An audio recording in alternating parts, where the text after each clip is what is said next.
Feuilleton, mon cher Patrice, qu'avez-vous trouvé dans les magazines? Eh bien Laurent, on va commencer par un aperçu de ce que vous trouverez dans les kiosques ce matin, du culturo-culturel avec Beaux-Arts et l'Éléphant, deux revues toujours aussi précieuses, du sociétal avec Télérama, qui pousse un cri d'alarme, c'est-à-dire que les enfants n'ont jamais été autant exposés au porno, du contenu avec Vanity Fair, du nouveau avec la formule augmentée, c'est-à-dire plus de cuisine, plus de déco, plus de jardin du magazine Avantage, et une pépite nommée Aglaé.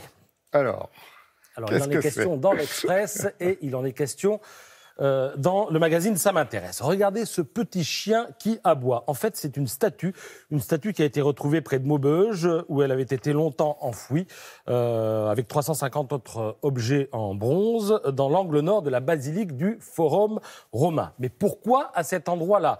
À quelle occasion? À qui appartenaient ces objets? De quelle fonderie venaient-ils? Toutes ces questions, eh bien, les archéologues se la posent et ils répondent pour l'instant mystère. Sauf que le mystère, aujourd'hui, eh bien, il y en a de quoi le percer grâce à Aglaé, la machine qui fait parler les œuvres d'art, dont le magazine Ça m'intéresse nous explique le fonctionnement. Alors, Aglaé, c'est un acronyme. Ça veut dire très précisément accélérateur Grand Louvre, analyse élémentaire. C'est oui, je me souviens, on en voilà, avait un parlé, accélérateur de particules. Ouais. Et c'est une machine qui donc accélère les ions jusqu'à 10% de la vitesse de la lumière.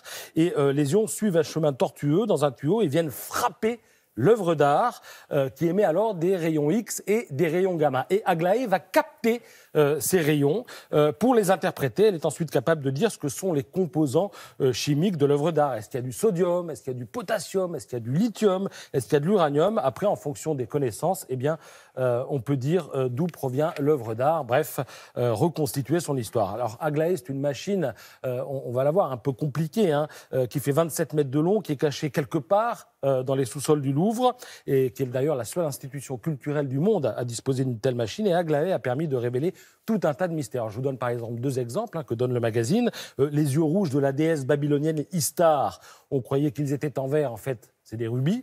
Et puis, le fameux crâne de cristal précolombien du musée Branly, il n'a pas résisté à Aglaé parce qu'on s'est aperçu qu'il avait 200 ans.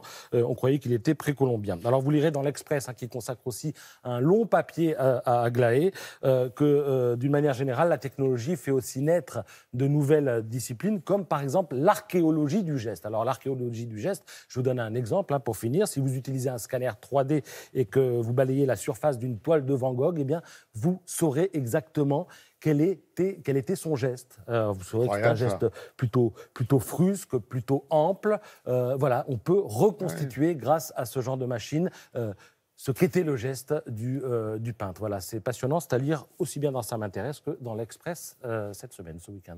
Merci beaucoup, Patrice.